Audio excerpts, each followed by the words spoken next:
vamos a hablar de el sufrimiento en el Nuevo Testamento, en concreto en los sinópticos y en la primera carta a los Corintios.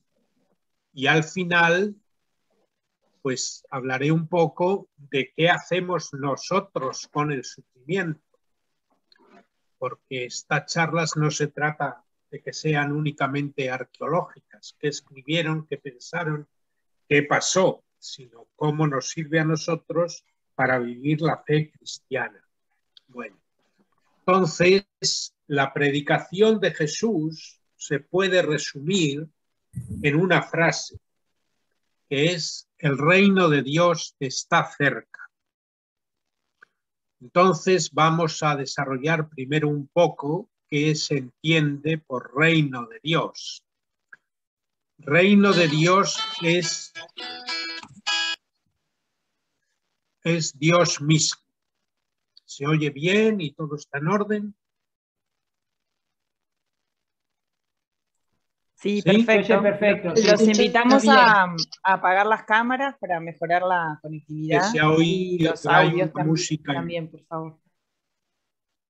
Bueno, entonces, el reino de Dios es lo que los lingüistas llaman un genitivo explicativo. El reino de Dios es Dios mismo. No es que Dios tenga un reino, sino que Dios es un reino.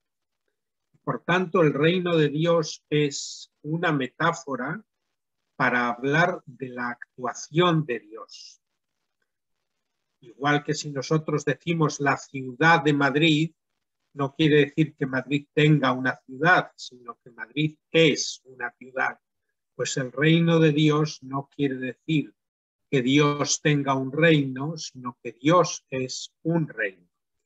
Entonces es una metáfora para hablar de la actuación de Dios. Y por tanto el reino de Dios está cerca, se traduce por Dios viene a vosotros como reino. ¿Y eso qué significa?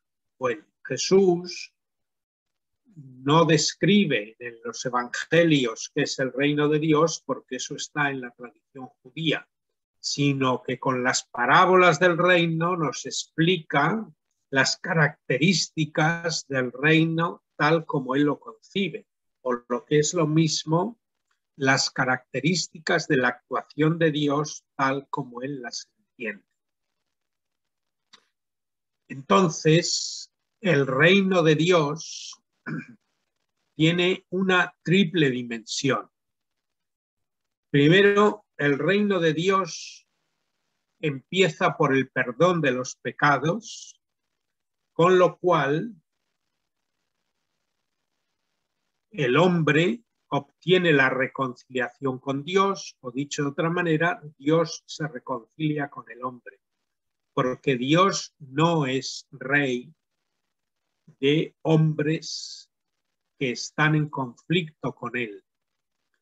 La forma de superar el conflicto entre los hombres y Dios es el perdón de los pecados. Y este es el primer paso para que el hombre entre en el reino de Dios, o dicho de otra manera, para que el hombre reciba la actuación de Dios. Entonces, reconciliado el hombre con Dios, el hombre se reconcilia con los demás hombres, porque Dios no es rey de un pueblo de hombres que están en conflicto entre sí y cuyas relaciones se establecen en la violencia, en la injusticia, en la opresión.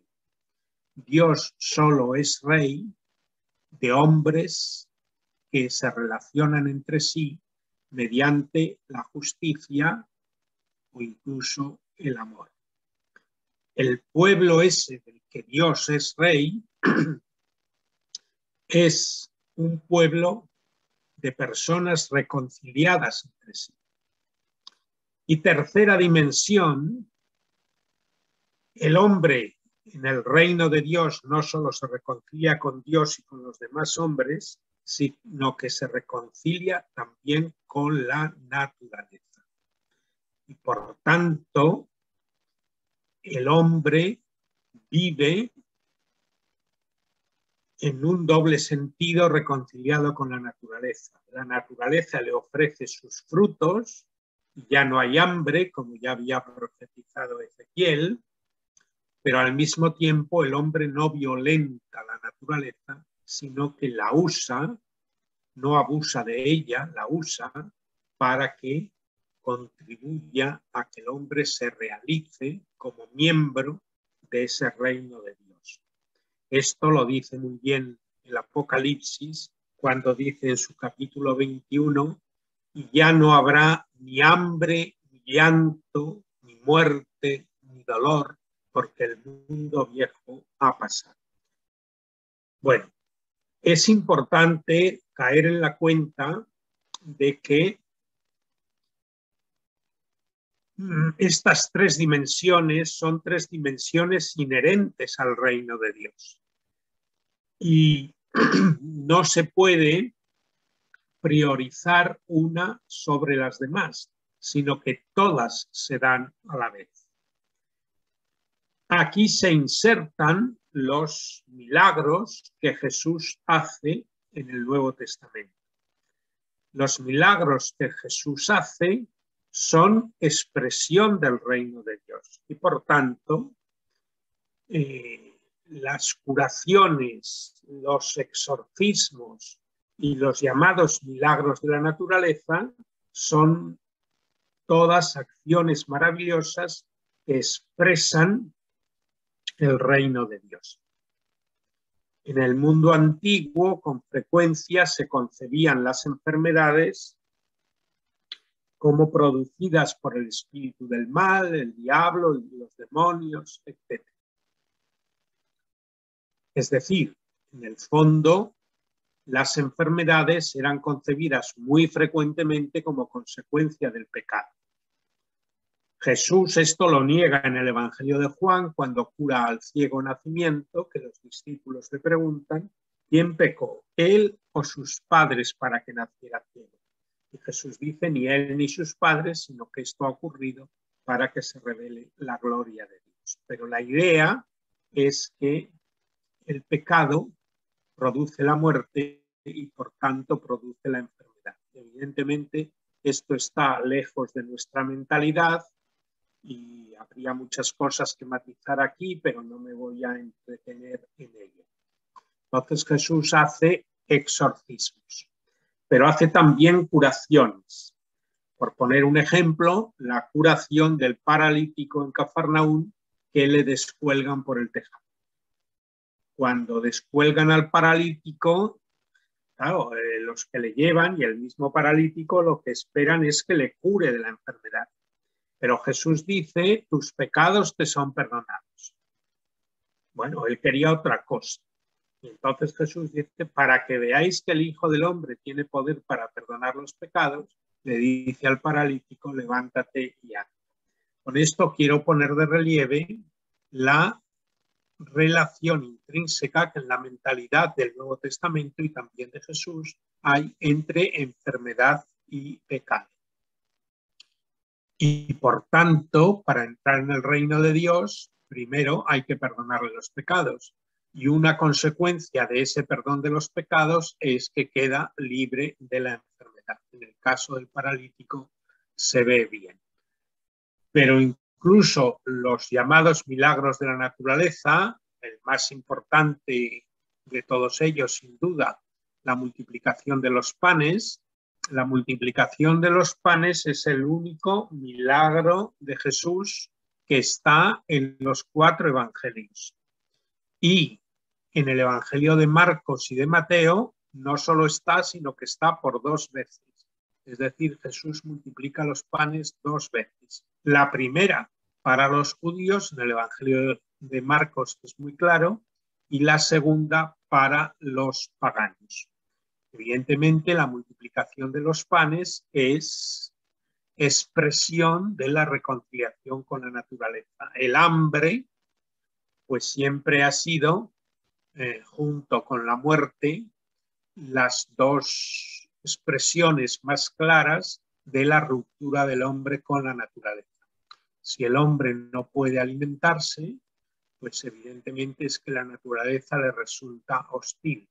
Y el otro ejemplo de la hostilidad de la naturaleza es evidentemente la muerte. El hombre no vive para siempre.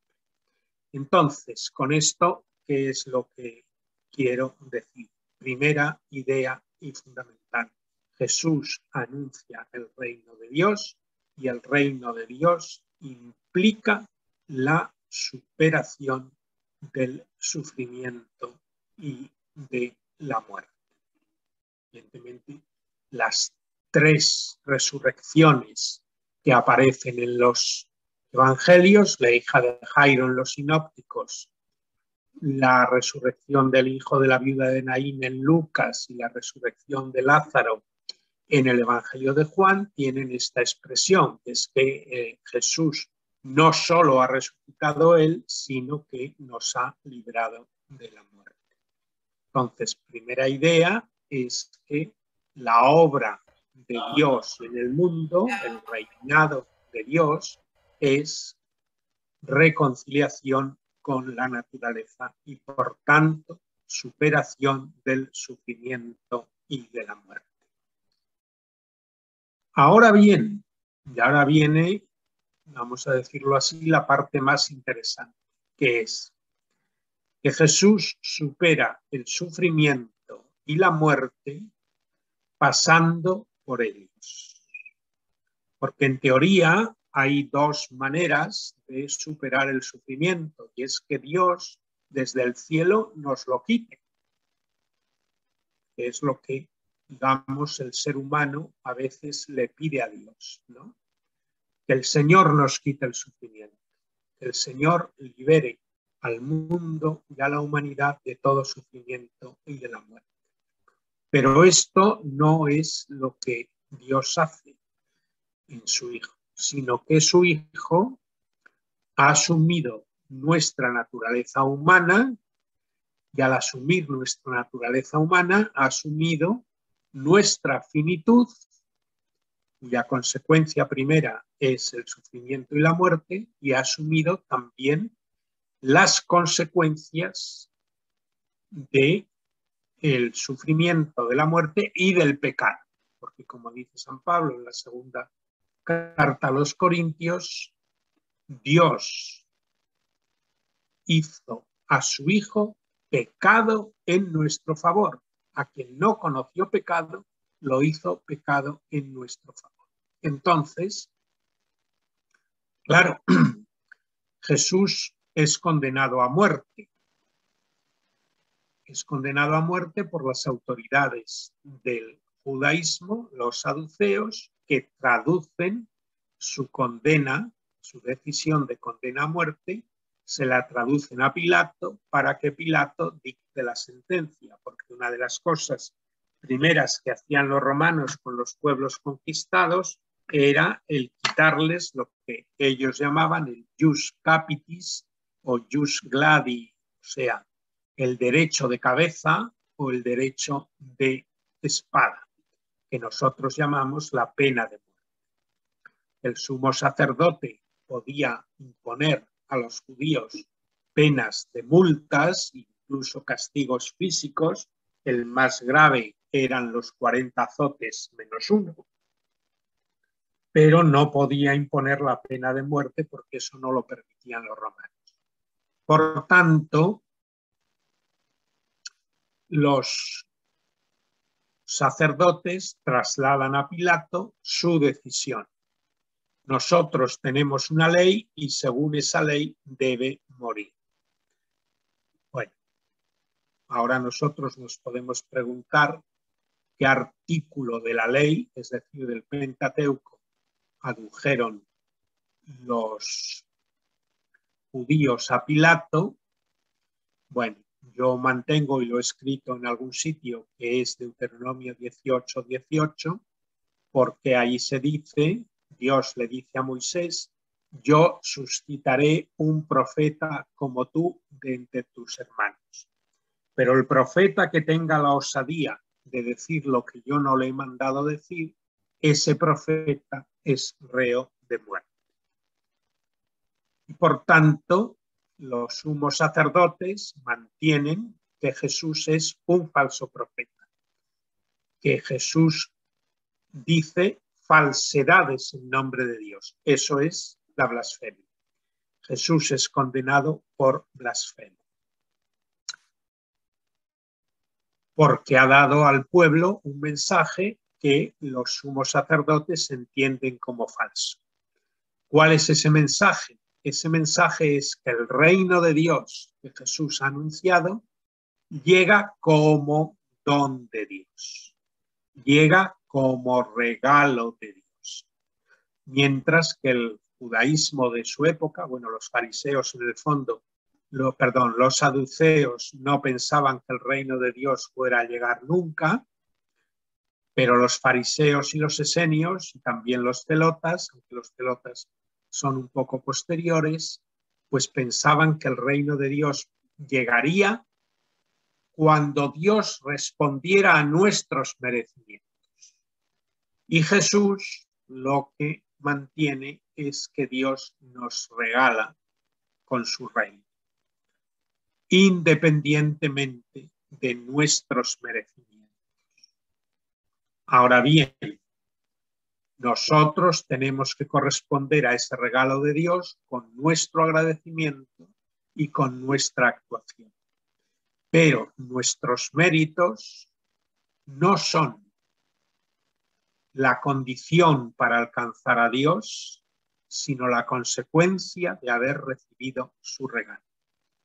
Como ya escribió San Agustín, Dios premia en nosotros como méritos nuestros lo que es don suyo. Nuestras buenas obras son regalo de Dios. Bien, esta es mi percepción. Algunos autores, por ejemplo Schillebeck, piensan que Jesús es condenado por mago. La magia está prohibida en el Antiguo Testamento y, evidentemente, los enemigos de Jesús entienden que los milagros que hace los hace en virtud de Belcebú. No los hace por el dedo de Dios, no los hace porque Dios le haya enviado, sino porque Belcebú, el príncipe de los demonios, le da tal potestad. Entonces, la muerte de Jesús se explica históricamente porque por los saduceos no es reconocido como un verdadero enviado de Dios. Tal como yo lo entiendo, él es un falso profeta, y de acuerdo con Deuteronomio 18:18, un falso profeta por extraviar al pueblo es reo de muerte. Tal como lo entiende Schillebeck y algún otro, pues Jesús es condenado por mago. Los milagros que ha hecho demuestran que el demonio o Belcebú actuaba en él. Pero por lo que a nosotros toca, lo más importante es caer en la cuenta, y esta es la segunda idea fundamental de esta charla, que Dios nos libra del sufrimiento no quitándonoslo desde su actuación celestial, trascendente, sino que Dios nos libra del sufrimiento asumiéndolo, es decir, pasando por la muerte de cruz. Y Jesús, en su muerte en la cruz, asume de alguna manera todos los sufrimientos del hombre. Para empezar, la muerte. Para seguir, el sufrimiento inherente a la muerte. Para continuar, la injusticia que Jesús sufre siendo inocente, pues llevó sobre sí los pecados de muchos, como dice el cuarto canto del siervo del Señor. La injusticia del poder político, la injusticia del poder religioso, el sadismo de los hombres, bueno, las burlas, todas esas son lo que a los hombres nos hace sufrir. Los hombres nos hace sufrir la muerte como último término del sufrimiento, pero la muerte extiende su largo brazo más allá del momento final, lo extiende en la enfermedad, lo extiende en la injusticia, lo extiende en el dolor. Bueno, pues todo esto es lo que Jesús sufre. Por tanto, la primera idea es el reino de Dios implica la liberación del sufrimiento. Como he citado del Apocalipsis, ya no habrá hambre, ni llanto, ni dolor, ni muerte, porque el primer mundo ha pasado. La segunda idea es que Jesús nos libera de la muerte pasando por ella. Y por tanto, esa liberación de la muerte es trascendente, porque Jesús recupera la vida no en este mundo, sino en la vida de Dios en la resurrección. Bueno, y ahora viene la tercera idea, y la tercera idea es cómo nosotros podemos liberarnos del sufrimiento. Y la fe cristiana lo que nos dice es que nosotros nos liberamos del sufrimiento como Jesús, es decir, pasando por él. Quien quiera seguirme, que cargue con su cruz y me siga. Y esto, pues evidentemente no es políticamente correcto, ni es muy fácil de predicar en el mundo de hoy, pero así es la realidad, y es que la realidad es que, digamos, Jesús no nos ha librado todavía del sufrimiento, como luego veremos, nos ha librado de otra manera, sino que nosotros tenemos que pasar por el sufrimiento. Tenemos que cargar con la cruz. Estamos liberados de la muerte, pero muriendo. No estamos liberados de la muerte sin morir. Estamos liberados de la muerte, del sufrimiento, pero sufriendo, asumiendo el sufrimiento, ¿verdad? A lo largo de la historia de la Iglesia ha habido muchas veces que pues se ha tratado de decir, bueno, Cristo sufrió por nosotros, por tanto el sufrimiento ya se acaba. Y esto es una de las cosas con las que se tuvo que enfrentar San Pablo en la primera carta a los Corintios, porque por lo que podemos deducir de la carta, algunos corintios que pensaban, bueno, Jesucristo ya ha sufrido por nosotros, por tanto, el sufrimiento se ha acabado en él. Nosotros ya estamos salvados y no tenemos que sufrir. O hasta hace no muchos años, en las iglesias anglicanas en Inglaterra, surgió la idea, en parte también en los católicos en algún momento, de quitar de las iglesias a Jesucristo crucificado, porque el Señor crucificado pasó por la cruz, pero ya no está crucificado. Ahora donde está es glorioso en el cielo. Y por tanto, pues lo que tenemos que poner en las iglesias es una imagen del Señor resucitado o del Señor en su trono, pero no del Señor crucificado. Bueno, pues estos son los que San Pablo llama los enemigos de la cruz de Cristo. Los enemigos de la cruz de Cristo. Que no son enemigos de la salvación, sino que son enemigos del modo que Dios eligió para su Hijo, que es el pasar por la cruz. Y que es el modo en el que también nosotros tenemos que pasar por la vida, que es asumiendo el sufrimiento y viviendo del sufrimiento. Por tanto, la tercera idea es que los seguidores de Jesús somos seguidores de su vida, de su existencia y de su aventura vital. Y su aventura vital implica la cruz. Claro, la cruz no es la última palabra que Dios nos dirige, como no fue la última palabra que Dios dirigió a Jesús, porque tras la cruz está la resurrección. Pero no podemos pensar que haya dos clases de cristianos, unos que sufren como Jesús y otros que de Jesús solo reciben la salvación. Solo hay una clase de cristianos, que son los que siguen a Jesús al único sitio donde Jesús va, que es al Calvario. En los evangelios sinópticos, Jesús anda por Galilea, va, viene, predica en ciudades, aldeas, pero al final toma una decisión, que la decisión es la de ir a Jerusalén. Ir a Jerusalén. Bueno, pues esta es también la decisión de algún momento de nuestra existencia. En el libro de los Hechos, cuando los discípulos, los apóstoles, empiezan a ser perseguidos, pues lo que piden al Señor es que les dé fuerza para soportar la persecución. No piden que les quite la persecución.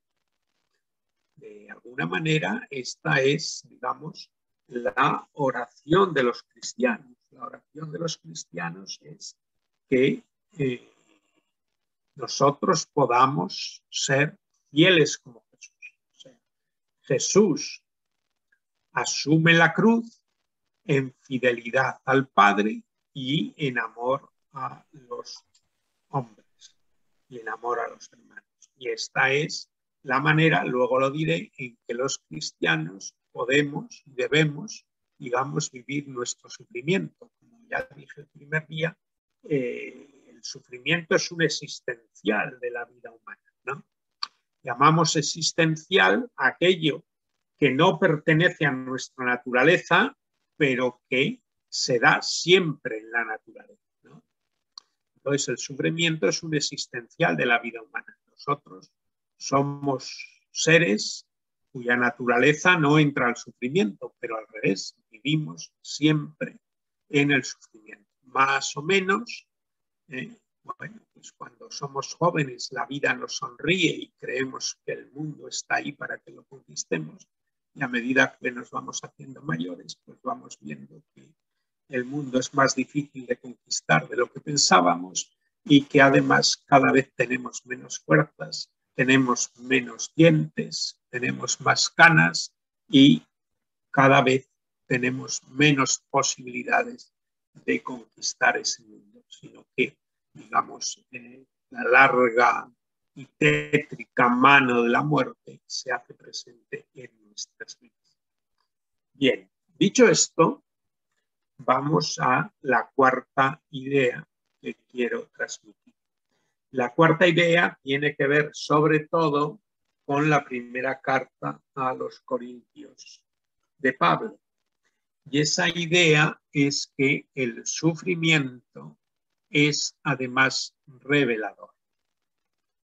Bueno, yo le mandé a Elvio lo que fue la lección inaugural que tuve en el curso de la Universidad de Comillas en el año 98 y esa lección inaugural lo que ponía de relieve es que el sufrimiento es revelador, de tal manera que la imagen de Dios que tenemos los cristianos es una imagen que se ha ido generando a lo largo de la historia gracias al sufrimiento, y en concreto gracias al sufrimiento de Jesús. Ya está en el Antiguo Testamento, pero se va desarrollando de tal manera que es gracias al sufrimiento como adoramos al Dios verdadero, porque sin sufrimiento adoraríamos a un ídolo, o lo que es lo mismo, adoraríamos a un Dios falso. Esto tiene su origen, digamos, en el libro de Job, evidentemente ahí está solo apuntado, pero luego se va a desarrollar cuando Job, ya hablamos de ello, al final de su libro dice a Dios: antes te conocía solo de oídas, pero ahora te han visto mis ojos. ¿Por qué Job ha visto a Dios? Pues ha visto a Dios no porque se le haya aparecido, sino porque se le ha aparecido en el sufrimiento. El hecho de haber sufrido es lo que ha hecho que Job pueda conocer al Dios verdadero. Bueno, entonces esto lo tenemos desarrollado en lo que Lutero llamó la teología de la cruz, y que él encuentra en concreto en los primeros capítulos de la carta de San Pablo a los Corintios. San Pablo, que ha fundado él la comunidad de Corinto, está en Éfeso y ahí le visitan unos enviados de una matrona romana llamada Cloé, que le dan noticias de cómo va la comunidad de Corinto y le plantean una serie de problemas sobre la comunidad cristiana de Corinto. Bueno, el problema principal que ocupa los 4 primeros capítulos de la carta es que los corintios discuten quién es más importante. Los corintios están divididos, como dice Pablo, unos dicen yo soy de Pablo, otros dicen yo soy de Apolo, otros dicen yo soy de Cefas, otros dicen yo soy de Cristo. Bueno, entonces Pablo sabiamente interpreta que las divisiones que existen en la comunidad de Corinto se deben a la lucha por el poder. Lo que divide a los seres humanos en Corinto, en la política, en la iglesia y en la familia, es quién manda. Esto es lo que divide siempre a los seres humanos. ¿Quién es el más importante? ¿Quién es el que manda? ¿Quién tiene el poder? Y el poder puede ser hasta quien tiene el mando a distancia de la televisión, ¿no? La familia. ¿Quién tiene el mando a distancia de la televisión? El que tiene el mando a distancia, que es el poder, es el que pone el canal o el programa que los demás tienen que ver. Y por el mando a distancia se discute. Bueno, pues pasando del mando a distancia a la realidad de todos los grupos humanos, las divisiones se producen por quién tiene el poder. Entonces Pablo, como suele hacer en sus cartas, de un problema concreto y pequeño, que a nosotros, pues por la distancia de los años, nos puede parecer un problema lejano y pequeño, bueno, pues que los corintios se pegaban por quién era más importante en la comunidad y quién era mejor discípulo de Cristo, pues evidentemente, pues allá ellos. Bueno, entonces Pablo se eleva a la teoría. Y la teoría es lo que después se conoce con el nombre de teología de la cruz. Y la idea es esta que vengo diciendo, que la cruz, el sufrimiento, es revelación de Dios. Y Pablo ahí dice, bueno, se plantea la pregunta, ¿dónde nos encontramos con Dios? ¿Dónde está Dios? Y él dice, bueno, los griegos buscan sabiduría, los judíos buscan signos, pero nosotros, los que seguimos a Jesús, encontramos a Dios en Jesucristo y a este crucificado. Claro, los griegos, evidentemente todo lo intelectual que alitea en el mundo tiene raíz griega, y a los griegos pues, los estudiamos en el colegio, los estudiamos en la universidad, y con ellos comienza la filosofía y comienzan también las ciencias, porque muchas de las ciencias que luego nacen o renacen en el Renacimiento, ya los griegos las habían descubierto, ¿no? Entonces, claro, los griegos representan la mentalidad del científico. la mentalidad del hombre ilustrado, la mentalidad del hombre que da la primacía a la razón. ¿Dónde está Dios? Dios está donde mi razón me lo descubre. Dios está donde mis razonamientos me enseñen que está. Yo solo creeré en un Dios al que tenga acceso científicamente, al que tenga acceso críticamente, al que pueda llegar a base de descubrimientos y razonamientos científicos. Los judíos buscan signos. ¿Y qué quiere decir signos? Pues signos quiere decir lo que nosotros llamamos milagros. ¿Dónde está Dios? Dios está en las acciones maravillosas. Bien, hoy entendemos que esas acciones maravillosas tienen que ser acciones maravillosas a nuestro favor, tienen que ser acciones maravillosas benéficas, porque en el mundo antiguo a veces se piensa que Dios es arbitrario.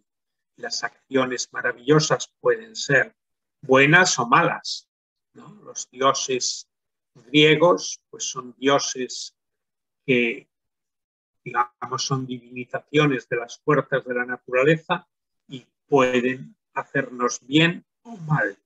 Hoy no podemos comprender un Dios que nos haga mal, sino que solo es un Dios que nos puede hacer bien. Entonces Dios está en los signos maravillosos en nuestro favor. Bueno, esta es la mentalidad del hombre religioso. El hombre religioso lo pasaba en el mundo antiguo y lo sigue pasando hoy. Se encuentra con Dios en el milagro, en la acción maravillosa. Que Dios me conceda lo que le pido, que Dios me conceda la salud, que Dios me conceda salir de la enfermedad, ¿no? Que Dios me conceda me toque la lotería, que Dios me conceda que me salga novio, ¿no? Yo estaba repasando una conferencia que di sobre este tema en Valladolid en el año 98 y la di en el mes de marzo. Pues bien, en Madrid había un concejal, los concejales son los que forman parte del consejo, del ayuntamiento de la ciudad, que era bastante famoso y que el 22 de diciembre, que aquí en Madrid se sortea la lotería de Navidad, le había tocado un premio importante de la lotería. Entonces le entrevistaban al día siguiente y el titular que ponía el periódico es Dios existe, Dios existe. Este concejal madrileño había descubierto la presencia de Dios en que había ocurrido un milagro. Claro.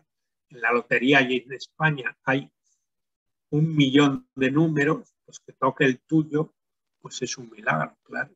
Entre 1.000.000 de bolas, sacar la tuya es muy difícil, por no decir imposible, pero a alguno le toca. Entonces, como a este hombre le había tocado la lotería, pues evidentemente esto él lo vio como un signo de Dios. Los judíos buscan signos. Pues bien, frente a los griegos que ven sabiduría, frente a los judíos que buscan signos. Claro, nuestra mentalidad moderna de creyentes está a doble camino. Nosotros somos hijos de la Ilustración, todos hemos estudiado más o menos, algunos muchas y otros pocas, ciencias en el colegio y en la universidad, y tenemos mentalidad racional, incluso racionalista, mentalidad científica. Al mismo tiempo somos creyentes y siempre esperamos pues, que Dios intervenga a nuestro favor haciendo maravillas por nosotros. Pues Pablo lo que dice es, los griegos buscan sabiduría, los judíos buscan signos, nosotros nos encontramos con Dios en la cruz de Jesucristo, lo cual es necedad para los griegos, locura para los judíos, pero para nosotros es sabiduría de Dios. Bien, Lutero, bueno, Lutero a lo mejor tenemos en la cabeza pues que es un hereje y todo esto, Lutero era un fraile agustino que fue toda su vida profesor de teología en la Universidad de Wittenberg. Lutero quedó, vamos a decirlo así, obnubilado por unas cuantas virtudes cristianas, unas cuantas ideas cristianas importantísimas, que las convirtió, digamos, en el todo.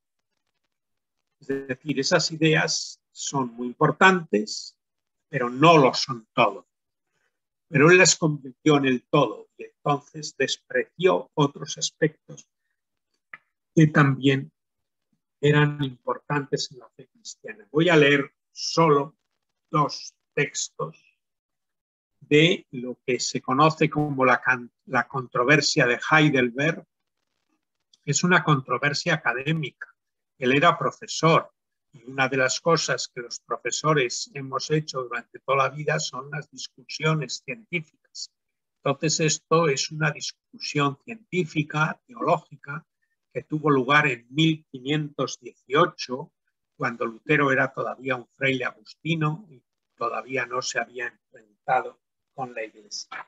Y en esa controversia, pues él es donde pone de relieve el tema de la teología de la cruz. Y dice, no lo voy a leer entero porque no podríamos hacer otra cosa, no puede llamarse en justicia teólogo al que crea que las cosas invisibles de Dios pueden aprehenderse a partir de lo real. Y el número siguiente, sino mejor, a quien aprende las cosas visibles e inferiores de Dios a partir de la pasión y de la cruz. La idea fundamental es que pensar que Dios es eterno, todopoderoso, principio y fin de todas las cosas, infinitamente bueno, infinitamente sabio, eso no hace a nadie teólogo, ni sabio, ni justo, sino que lo que hace al hombre teólogo es el que tiene su discurso sobre Dios, lo que hace al hombre teólogo, sabio, incluso justo, es la cruz. Porque lo que llama Lutero las cosas invisibles de Dios son lo que de Dios no hemos visto, es decir, su gloria, su poder, su sabiduría, su infinitud, su eternidad. Pero todo eso no lo hemos visto. Y las cosas visibles de Dios son lo que hemos visto en Jesucristo. Pero a Jesucristo no le vemos eterno, infinito, eternamente sabio, no. Las cosas, dice él, las cosas inferiores y visibles de Dios son las opuestas a las invisibles. Es decir, la humanidad, la enfermedad, la locura, lo enfermo y estulto de Dios, que se dice en la primera carta a los Corintios. Puesto que los hombres han abusado del conocimiento de Dios a través de sus obras, es decir, Dios está en el razonamiento y Dios está en los milagros, ha querido Dios ser conocido por estos sufrimientos. Con ello ha reprobado esa ciencia de lo invisible a base de lo visible, para que quienes no le han adorado tal como se manifiesta en sus obras, lo hagan tal como se esconde en sus padecimientos, como dice en dicha carta. Bueno, no voy a leer más, pues quien quiera lo puede consultar. Pero la idea, que es la cuarta idea que quiero transmitir en esta charla, es sencillamente que el sufrimiento nos revela al verdadero Dios. En el fondo, por eso Dios es Trinidad, porque el Padre eterno, glorioso, infinitamente sabio, infinitamente justo, se nos ha revelado en lo que Lutero llama la estulticia de la cruz. refiriendo a San Pablo, la necedad porque el Eterno se nos revela como un niño recién nacido. El infinitamente sabio se nos revela ya en el portal de Belén como un niño que todavía no sabe hablar. Pero esto llega a su culmen en la cruz, cuando el Todopoderoso está clavado en la cruz y no puede liberarse de esa cruz. Los enemigos de Jesús dicen, cuando ya está crucificado, que baje de la cruz y creeremos. A otros ha salvado, a sí mismo no puede salvarse. Que baje de la cruz y creeremos. Pero Jesús no baja de la cruz. Y entonces, bueno, pues ahí es donde tenemos la otra imagen de Dios. Es decir, yo no quiero negar, y Lutero tampoco lo niega, que Dios sea eterno, todopoderoso, infinitamente sabio, etc. Pero frente a ese Dios de la gloria, en la cruz se nos revela el Jesucristo, la estulticia de la cruz, es decir, Jesucristo muerto en la cruz. De tal manera que, digamos, la visión cristiana del sufrimiento tiene estas 4 ideas principales que yo he tratado de exponer. Dios quiere liberarnos de la muerte, por tanto el sufrimiento, pero esto lo hace asumiendo la muerte y padeciendo. Y este no es solo el camino por el que Jesús pasó, sino que es también nuestro camino. Y el creer esto, es decir, creer, como dice San Pablo a los Corintios, yo no me precié de conocer entre vosotros otra cosa más que a Jesucristo y a este crucificado. Es un punto clave. El punto clave es que Jesucristo, que San Pablo dice conocer y predica a los corintios, es Jesucristo crucificado. No Jesucristo que camina sobre las aguas del mar y por tanto un Jesucristo triunfador, ¿no? Bueno, Antonio Machado, un poeta español importante que sin duda muchos de ustedes habrán leído, tiene un poema. Bueno, el poema trata de criticar el dolorismo del que a veces los españoles pues hemos hecho gala, especialmente en las procesiones de Semana Santa, y Machado dice: no puedo cantar ni quiero a ese Jesús del madero, sino al que anduvo en la mar. Bueno, aquí tenemos 2 imágenes de Jesucristo. Evidentemente, Jesús en un momento dado anda sobre la mar y en otro momento dado de su vida está crucificado. Machado en este poema lo que quiere es criticar el dolorismo, ahora vamos a hablar un poquito de ello, de muchas veces de los cristianos, pero nosotros, si queremos ser fieles al Evangelio y a la revelación cristiana, no podemos prescindir de Jesús crucificado. Ustedes saben que en la Iglesia Católica no se puede decir una misa sin una imagen del Señor crucificado. Podemos decir misa si no hay imagen de la Virgen María, podemos decir misa si no hay imagen del Señor resucitado, no podemos decir misa si no hay una imagen del Señor crucificado. Y la 4ª idea es que el sufrimiento nos revela cómo es Dios.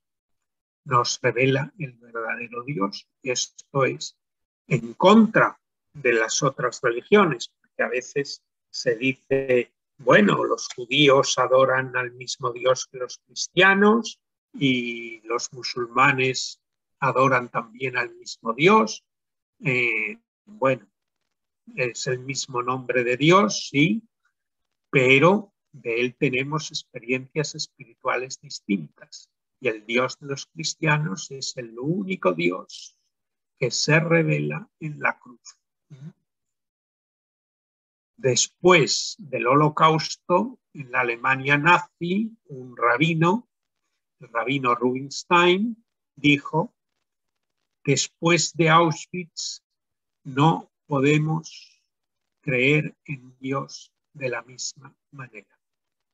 Bueno, la muerte de 6 millones de judíos, pueblo elegido desde el punto de vista del judaísmo, pues obviamente les hizo preguntarse cómo podemos decir que somos el pueblo elegido de Dios si en la guerra, en el Holocausto, han perecido la mitad de los judíos que había en el mundo.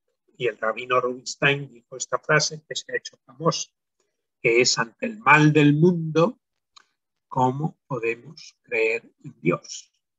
Pues bien,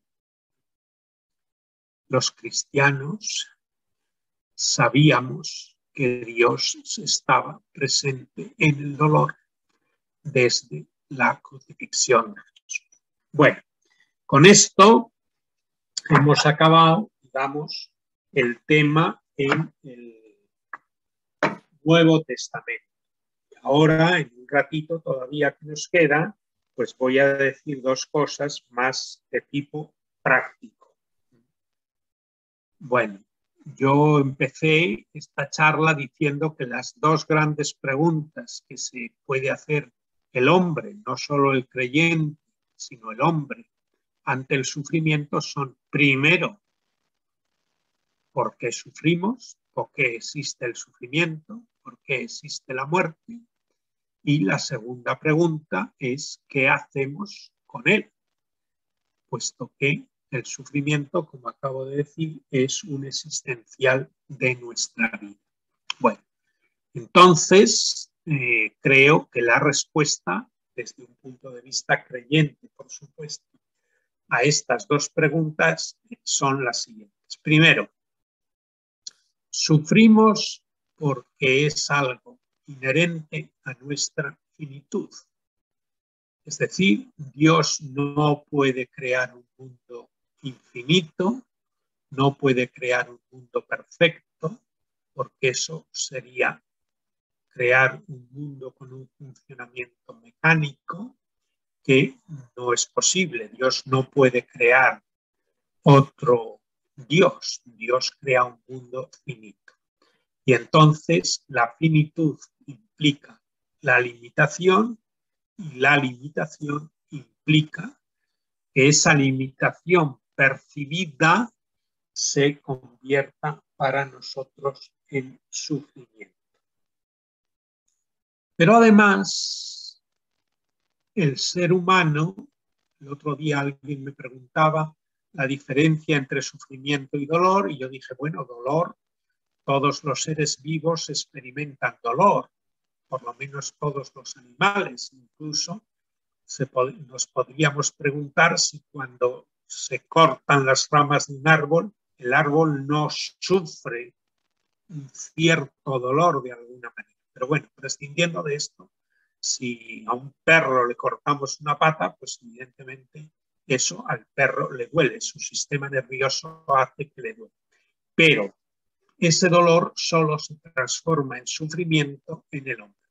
Pero el hombre está llamado a la vida eterna junto a Dios. Es decir, somos seres finitos llamados a la infinitud de Dios. No somos seres finitos que estemos a gusto con nuestra finitud. Las abejas pueden estar a gusto con su finitud y hacen lo que su instinto las lleva, y hacen unos hexágonos en las celdillas perfectas y producen la miel y bueno, todas esas cosas. Y quien dice de las abejas dice de los animales. Pero los seres humanos tenemos en nuestro ser el ansia de infinitud. Siempre queremos más. Nunca estamos satisfechos. Siempre buscamos mejorar. Siempre queremos crecer. Qué sé yo, buscamos más dinero, buscamos más amor, buscamos mejores relaciones con los demás. Y esto no es más que el reflejo de nuestro destino, que nuestro destino es Dios. San Agustín lo escribió y lo formuló muy bien al principio de sus confesiones. Nos hiciste, Señor, para ti, y nuestro corazón está inquieto hasta que descanse en ti. Y todos tenemos la experiencia de que a veces nos ilusionamos con una cosa, qué sé yo, queremos un coche o queremos un smartphone o un libro y tenemos ilusión y cuando lo poseemos se nos queda pequeño. Ya no nos sirve aquella ilusión que habíamos puesto en esa cosa, pues resulta que no nos sirve de mucho. Sencillamente somos finitos, pero llamados a la infinitud. Y al estar llamados a la infinitud, pues eso es fuente también de nuestro sufrimiento, porque estamos llamados para más de lo que somos y más de lo que siempre podremos ser en este mundo finito. Y además hay otro elemento, que es que nuestro mundo está distorsionado por el pecado. La Biblia lo dice sistemáticamente, que es por el pecado entró la muerte en el mundo.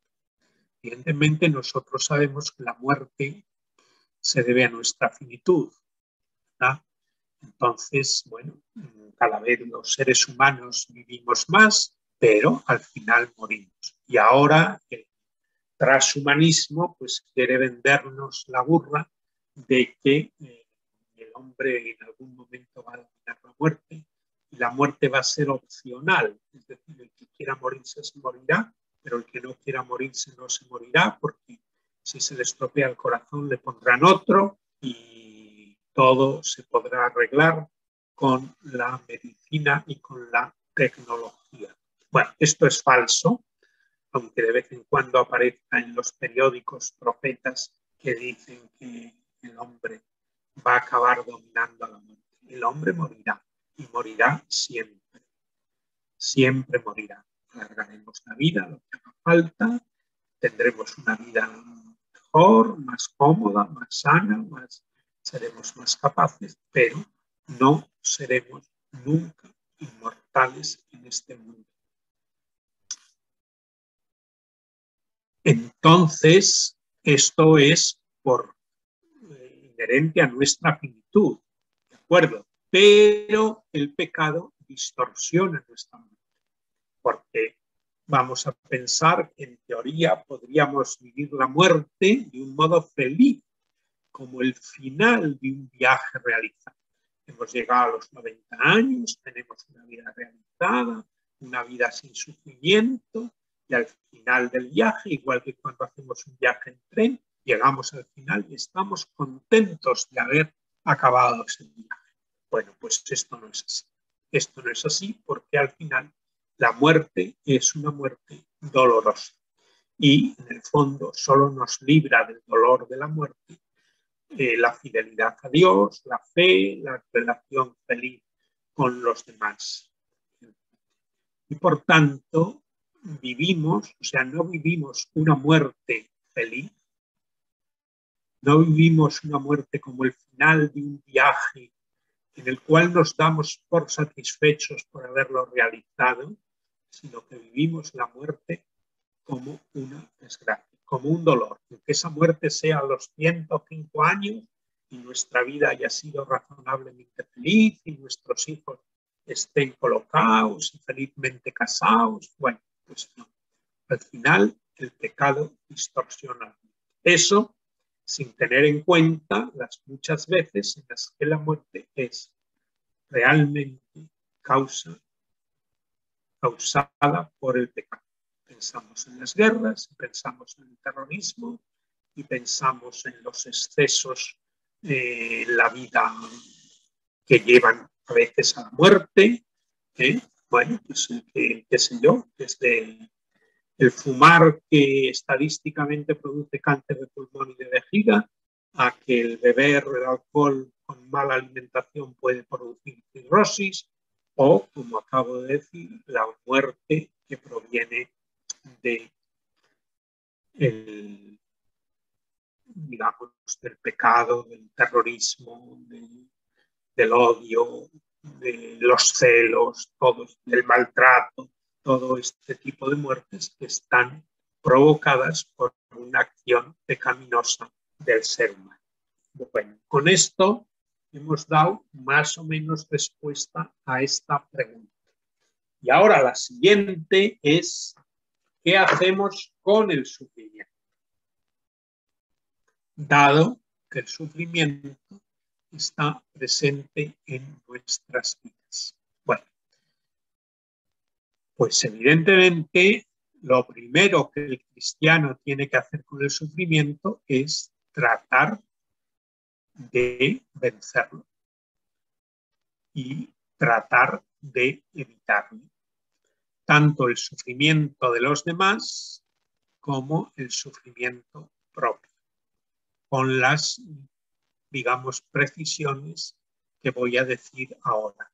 Evidentemente, el sufrimiento nuestro y de los demás tenemos que tratar de evitarlo porque esto es la consecuencia de nuestro amor. Nosotros, y esto es parte del reino, amamos a las demás personas como a nosotros mismos.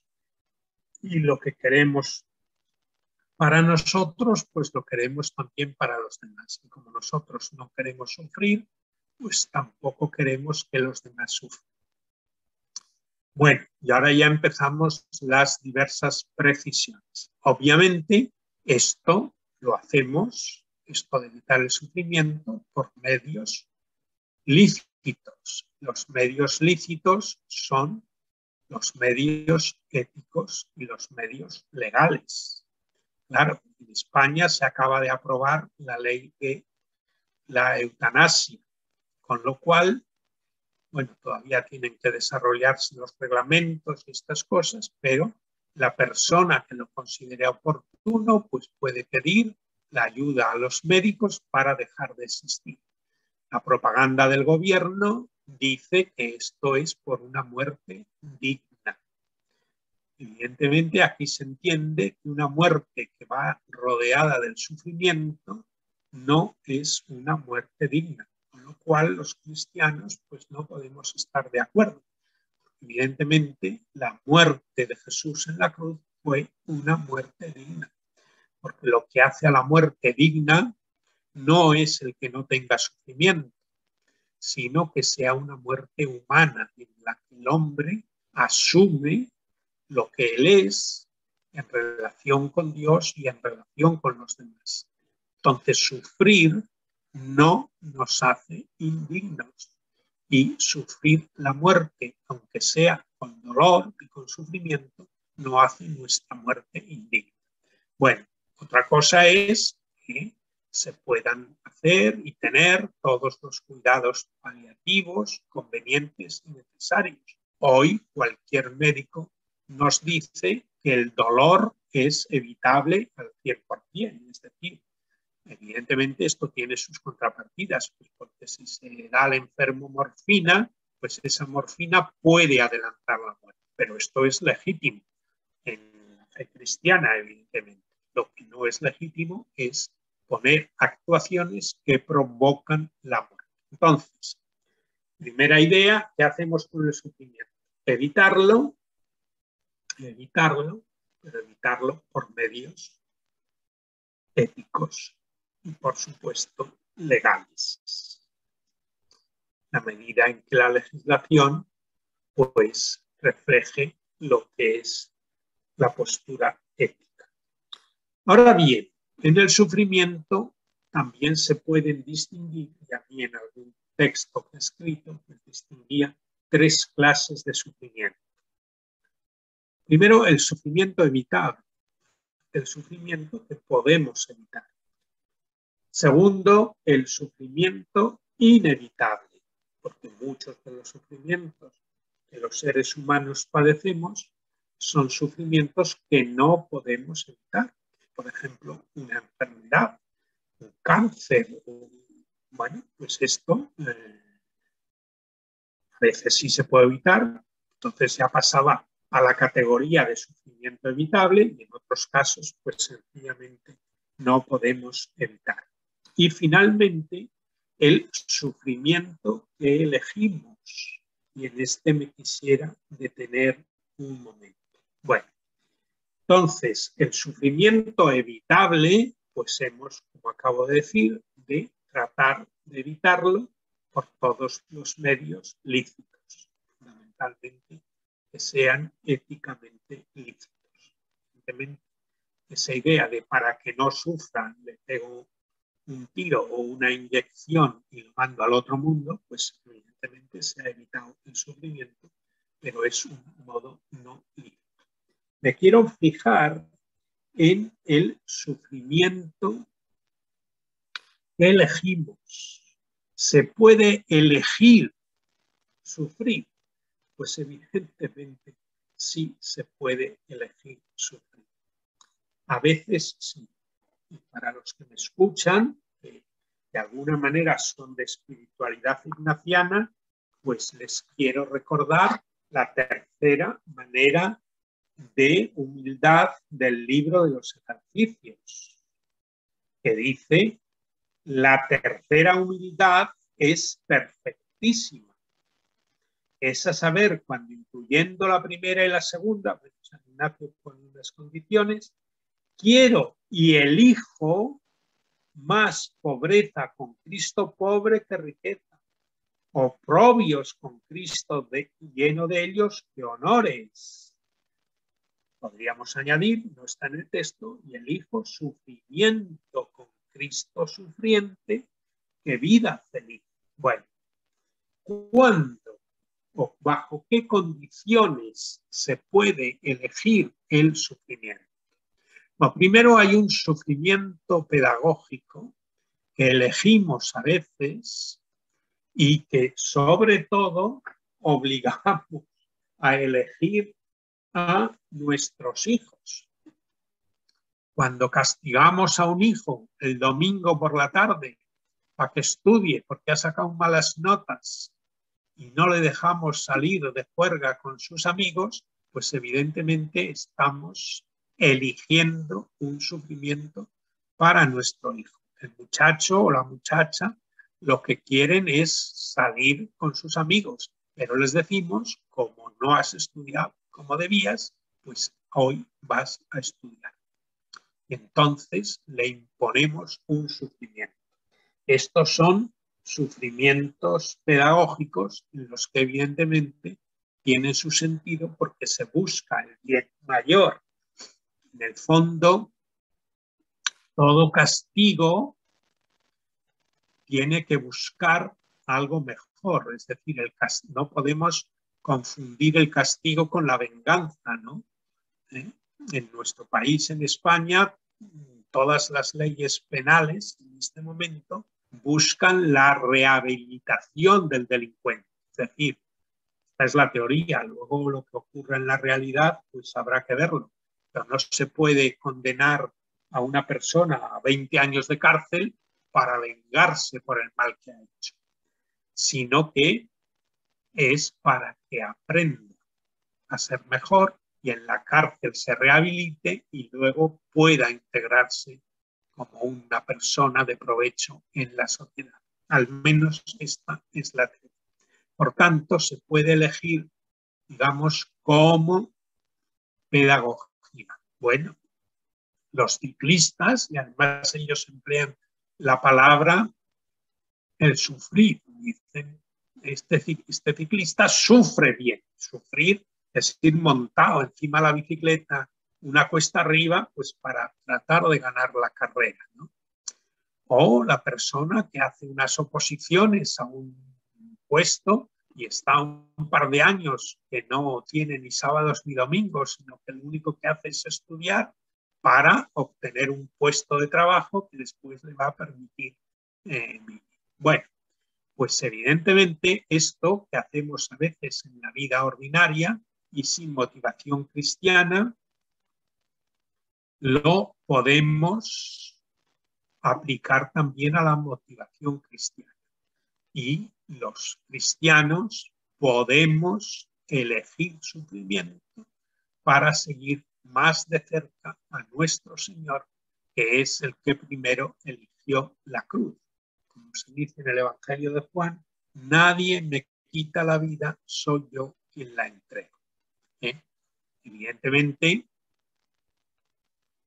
aquí hay dos dimensiones. La dimensión externa, los saduceos y los romanos le quitan la vida a Jesús y son ellos los que toman la decisión, pero Jesús podría haber evitado su muerte con toda facilidad, con tal de que se hubiera vuelto a Nazaret, a la carpintería.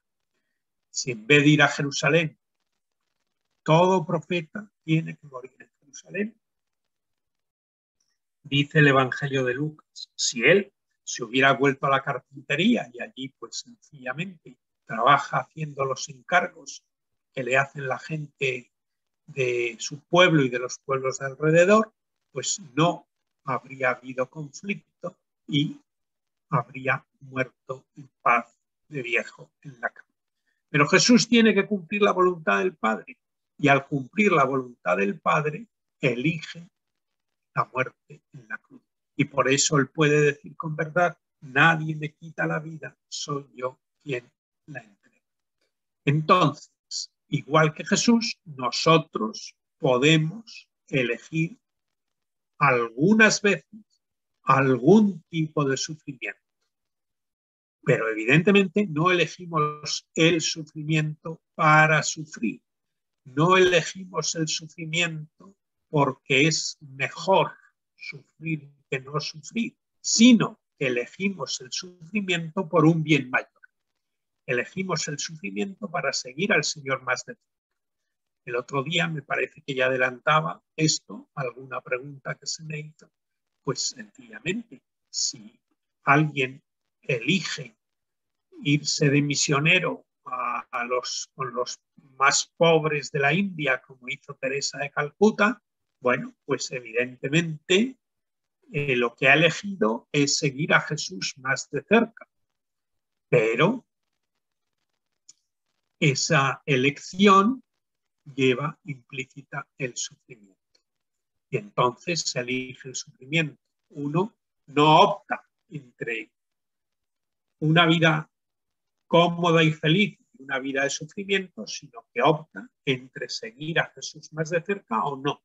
Y aquel que siente que el Señor le pide pues ese seguimiento más cercano de sí, pues opta por él y ese sufrimiento, esa opción lleva implícita un sufrimiento. Se ha repetido a veces que el amor es una flor que solo crece en el estiércol del sufrimiento. Evidentemente, el amor es una flor bella, una flor preciosa, pero para que esa flor que es el amor crezca, pues necesita estar muchas veces abonada en la renuncia y en el sufrimiento. Entonces, hemos hablado del sufrimiento evitable, hay que evitarlo, del sufrimiento que se elige y nos queda el sufrimiento inevitable que no se elige y que es probablemente el sufrimiento que tenemos o que padecemos la mayor parte de las veces. Ejemplo claro, una enfermedad. Yo no elijo esta enfermedad, pero esta enfermedad me ha venido. Tengo un cáncer y esto implica un sufrimiento. Primero, el sufrimiento médico, me operan, lo que sea. Segundo, pierdo fuerzas, pierdo capacidades, pierdo ilusión. Bueno, entonces, ¿qué pasa? Pues este sufrimiento que yo no he elegido y que no puedo evitar, por lo menos no puedo evitar absolutamente, aunque lo pueda evitar en parte, este sufrimiento también está redimido. Y este sufrimiento está redimido desde la cruz de Cristo. Me gusta poner el ejemplo de los dos ladrones crucificados con Jesús. Los dos ladrones sufren una cruz que ellos no han podido evitar y que evidentemente ellos no han elegido. Y además es consecuencia de su mal obrar porque eran bandidos, o por lo menos eso es lo que nos dice el Nuevo Testamento. Pues bien, estos dos ladrones viven el sufrimiento de dos maneras distintas. Uno vive el sufrimiento unido a la cruz de Jesús, y el otro pues vive el sufrimiento angustiado y desesperado y maldiciente. Entonces, ¿cómo unimos nuestro sufrimiento a la cruz de Cristo y, digamos, redimimos nuestro sufrimiento gracias a la redención del Señor? Pues lo redimimos porque aceptamos también ese sufrimiento inevitable como voluntad de Dios, es decir, no tanto porque Dios quiera que suframos eso, porque Dios lo que quiere es nuestra salvación, sino porque eso está inherente a nuestra finitud, a nuestro pecado, a el ejercicio de nuestra libertad, y lo vivimos como voluntad de Dios y lo vivimos también amando, porque se puede morir matando o se puede morir amando. Evidentemente, pues cuando uno sufre una enfermedad, pues puede no dar más guerra de la necesaria, puede hacer que todos los que le cuidan estén contentos de cuidarle, puede sencillamente mostrar con su paz, con su grandeza de ánimo, con su aceptación de la voluntad de Dios, pues en el fondo su amor a Dios y a los demás. Bueno, hemos llegado al final, no solo del día de hoy, sino de estos días, y ahora tenemos unos minutos. Si queréis preguntar alguna cosa, la puedo contestar. Muchas gracias por vuestra atención.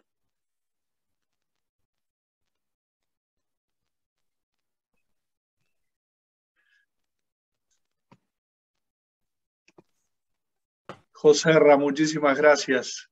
Pues nada, cerraste perfectamente lo que veníamos viendo desde el Antiguo Testamento. La verdad que la culminación del Nuevo Testamento y estos grados o diferencias entre un sufrimiento y otro, la verdad que está muy bueno. Si alguien quiere hacer alguna consulta, tenemos algunos minutos más, ¿verdad, Joserra? Sí.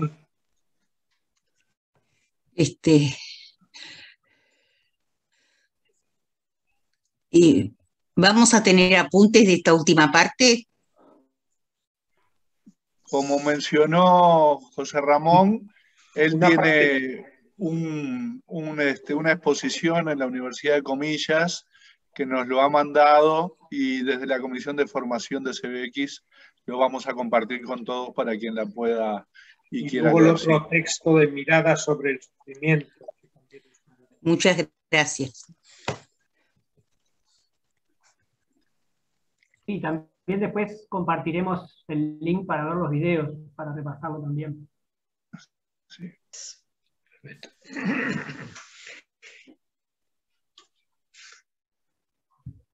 La verdad que excelente. Excelente. Bueno, muchas gracias, que haya valido para algo. Sí. Hay muchos agradecimientos en el chat, Joserra. Sí. No sé si los estás leyendo desde ahí. Muchas gracias, Pues, excelente sí, ponencia, los felicito y agradezco. Bárbaro. Mientras alguno se anima a hacer alguna otra consulta o pregunta, quizás una manera linda también de cerrar todos juntos como comunidad desde participantes de América del Norte hasta el sur de Argentina, esta comunidad grande que nos hemos reunido estos 3 sábados, los podemos invitar a poner una palabra en el chat como evaluación, como el sentido que nos llevamos de esto, para quienes así lo quieran, y nos sirve como síntesis y como evaluación muy rica también para nosotros en la organización. Pepe está levantando la mano. Pepe desde la CBX de Perú. Buenos días. Muchas gracias realmente por este espacio que nos han brindado realmente. Pero quisiera hacer una pequeña pregunta. Hace mucho tiempo siempre se viene diciendo que el sufrimiento que nos viene de Dios hay que dar gracias por él, ¿no? Y eso es algo que a mí todavía como que no me da, ¿no? Es como decir, Dios quiere tener plaza en el ser humano. ¿Qué nos podría decir respecto a eso? A pesar de que sí creo que en la charla lo ha puesto claro, pero aquí tengo a una persona a mi lado que cree que el sufrimiento viene de Dios, ¿no? Bueno, vamos a ver. En el fondo, todo lo que ocurre viene de Dios. Todo está por lo menos permitido por Dios. Porque habría que discutir en qué se diferencia en Dios querer de permitir. En el fondo, todo lo que ocurre está por lo menos permitido por Dios. Hay cosas que dependen de nuestra libertad, evidentemente. Si un terrorista mata a una persona, pues evidentemente Dios lo ha permitido, porque es así. Pero bueno, todo esto nos llevaría muy lejos, hablar de la autonomía de las realidades terrenas, etcétera. Dios no puede intervenir en nuestro mundo desde la trascendencia, es decir, Dios no puede matar al terrorista antes de que el terrorista apriete el gatillo. Bueno, entonces, claro, esto en la primera carta de Pedro, de la cual no hemos hablado, en la primera carta de Pedro se dice: alegraos si compartís los padecimientos de Cristo. Entonces, el cristiano es capaz de encontrarse con Dios en toda la realidad, en lo bueno y en lo malo. Dios estaba en Jesucristo cuando multiplicó los panes. Pero Dios estaba también en Jesucristo cuando fue crucificado en la cruz. Esta es una idea de la religión cristiana que es peculiar de nuestra religión. Esto no pasa en las otras religiones. En el Islam, Dios está en el bien, pero no está en el mal. Y en el judaísmo, hasta Auschwitz, por eso lo he citado, Dios estaba cuando bendecía a su pueblo. Por eso el rabino dijo: después de Auschwitz tenemos que hablar de Dios de otra manera distinta. Claro. Entonces, evidentemente que el cristiano dé gracias a Dios, como dice San Ignacio, por tanto bien recibido, digamos, no tiene problema.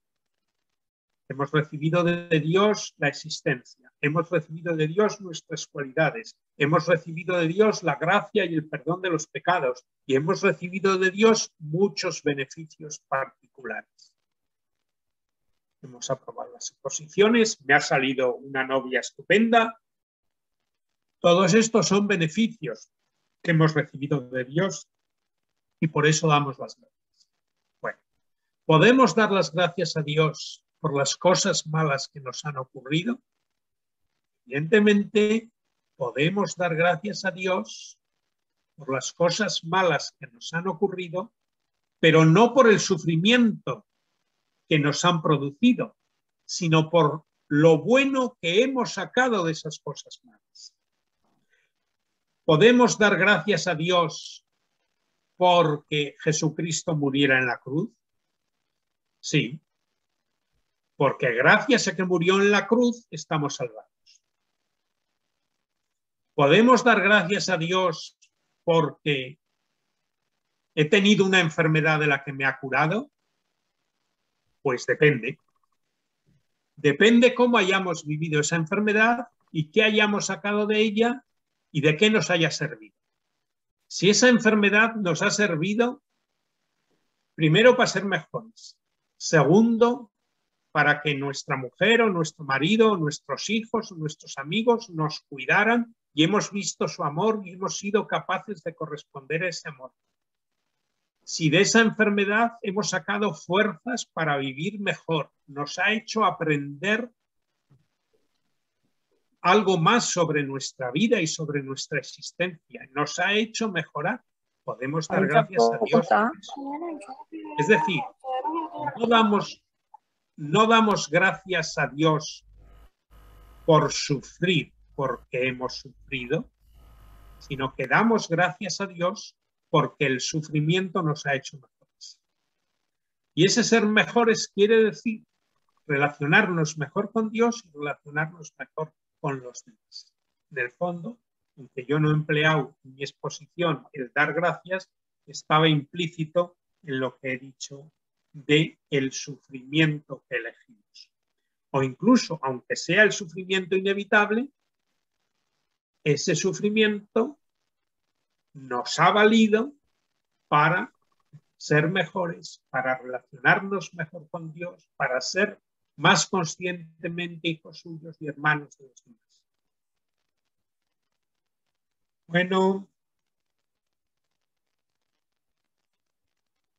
Bueno, estamos en las 12 ya.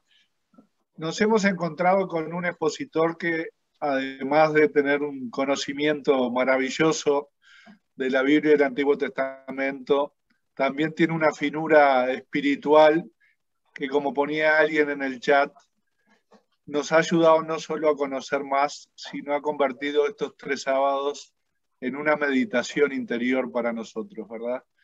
Entonces, Joserra, muchísimas gracias por tu conocimiento, pero muchísimas gracias por tu transmisión espiritual, tu transmisión de lo que has elaborado con tantas matices, por esta pasión que mostrás en esta última reflexión, dialogando con Pepe desde la CBX de Perú. Y bueno, con la esperanza de volvernos a encontrar contigo y con toda esta gran comunidad que nos hemos reunido. Damos gracias a Dios y te damos gracias a ti especialmente. Bueno, pues muchas gracias a ti, Elvio, que fuiste el que tuviste esta idea, y a todos los que pues, me han escuchado durante estos 3 años. Bueno, gracias, José. me alegro, si os ha servido para algo, para mejorar el conocimiento de la Biblia y también para vuestra vida espiritual y personal. Muchísimas gracias y gracias a todos por sumarse y participar también, que es una riqueza esta gran comunidad. Y Joserra, ánimo con el frío de Salamanca entonces. Ay, gracias. Gracias. Muchas gracias. Gracias. Muchas gracias. Ya le vamos